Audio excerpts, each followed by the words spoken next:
ஏதோ இனிப்பு சாப்பிடணும் போல் இருக்கே. ஏதாச்சும் இனிப்பு இருக்கா தேடுவோமா வீட்டில்? ஃப்ரிட்ஜில் எதுவுமே இல்லை. மிட்டாய் சரி. அடடா, இது என்னடா லட்டு?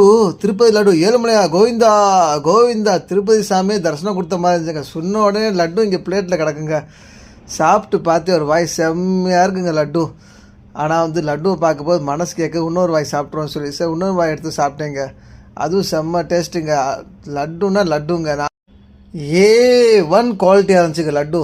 அவ்வளோ அருமையாக இருந்துச்சுங்க சார். நானும் சரி போகுண்டா சாப்பிட்டு பார்த்தோம்னா, ஆனால் மனசு கேட்கலைங்க உண்மையிலங்க. சரி இன்னொரு ரவுண்டு சாப்பிட்டேங்க. நீங்கள் எத்தனை பேர் திருப்பதி லட்டு பார்த்தீங்கன்னா இந்த மாதிரி சாப்பிடணும் ஃபுல்லாக சாப்பிடணும் போல் தோணும் சொல்லி கமெண்ட் பாக்ஸில் கமெண்ட் பண்ணி சொல்லுங்கள். நம்ம சேனல் லைக் பண்ணுங்கள், ஷேர் பண்ணுங்கள், கண்டிப்பாக ஃபாலோ பண்ண தட்டுங்க. திருப்பி வரல இன்னொரு வாய். என்னையா அது திருப்பதி லட்டு அந்த அளவுக்கு வாய்க்குள்ளே ஊறுதுங்க. டேஸ்ட் அந்த அளவுக்கு இருக்குங்க. அருமையான டேஸ்ட்டுங்க. நினச்சி கூட மைண்ட் ப்ளோயிங்க. அப்படியே சாப்பிட ரொம்ப எனக்கு திருப்பதி போயிட்டு இந்த மாதிரி இருந்துச்சுங்க. வேணாம் இன்னொரு டேஸ்ட் லைட்டாக இன்னும் கொஞ்சம் சாப்பிட்டோன்னு சொல்லி இன்னும் கொஞ்சம் எடுத்துட்டேங்க. அப்புறம் யோசிச்சு பார்த்தேன், சரி எல்லா பேரும் சாப்பிட இல்லை முடியாது, முதல்ல சாப்பிட்டா தான் நம்ம மனசு திருப்தியாகும் சொல்லி மொத்தமாக எடுத்து சாப்பிட்டாச்சுங்க. நன்றி, வணக்கம்.